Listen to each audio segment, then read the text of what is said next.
everyone, this is Davon McCormick, certified holistic health coach and practitioner and owner of Love Your Health. Today I want to talk to you guys about calories. We are so focused as a society, as a planet, as a country, on eating foods and being aware of what's the calorie intake or ensuring that we stay within our range of calories on a basis to either achieve or sustain a specific target or goal. Um, One thing I want to talk to you guys about is that while you may hit that goal or you may stay within that range, it's really all about the quality of your calories and not the quantity of your calories. The reason why I say that is because it's essential to eat whole foods because whole foods are typically nutrient dense foods versus foods that are dense that have empty calories. Typically, when we eat foods that are full of empty calories, we get hungrier sooner. They lack nutrients the body needs, so you're going to stay in a perpetual state of, I need to continue to eat because I'm hungry. And that's simply because while you're gorging yourself on these calorie rich foods, your body is still starving for nutrients.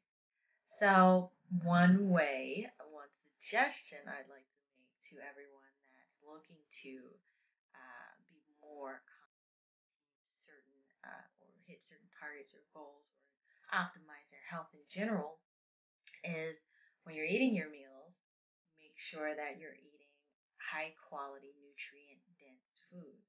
That means foods that have been minimally processed.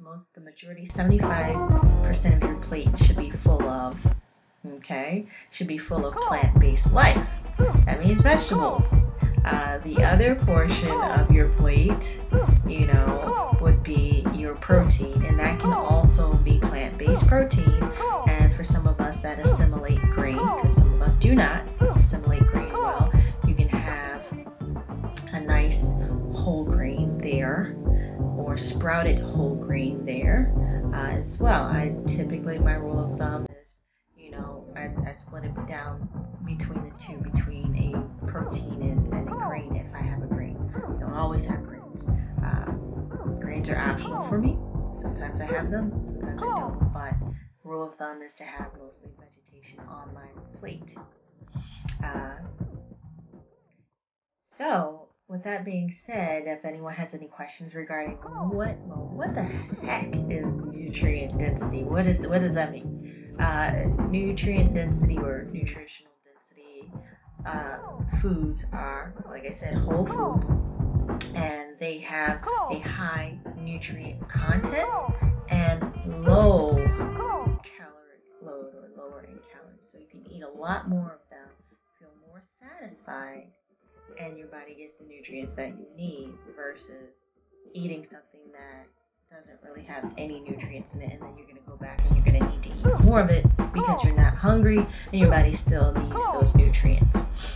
Some foods, for example, that are great superfoods that are high in nutrients, that have high nutritional density are kale, you have red and green cabbage, you have asparagus, you have things, there's an endless list of just delicious vegetables. Broccoli, most cruciferous vegetables have high nutritional density. When you're sustaining or when you're working on a specific target or goal, for my diabetics or those who suffer from hypertension, I would stay away from root vegetables that are high in starch that pump that glycemic load up. I would try to veer away from those.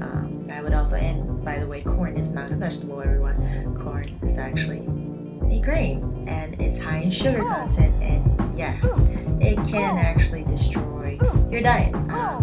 They feed corn to hogs and pigs to actually cause them to gain weight. So for our corn lovers out there, you can still have your corn. I recommend that you get it organically grown, and that ensures that it's not genetically modified, and that you eat it sparingly. I wouldn't eat corn often. That would be considered a treat once in a while type of thing. And for those of my friends with the sweet tooth, there are plenty of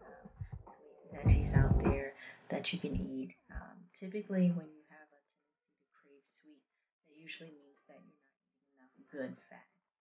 Usually, you're not getting healthy fats in the diet. And what I would recommend for you is to get um, good oil, good organic olive oil. Get some good produce into your diet, like avocados. They're a great source of healthy fat.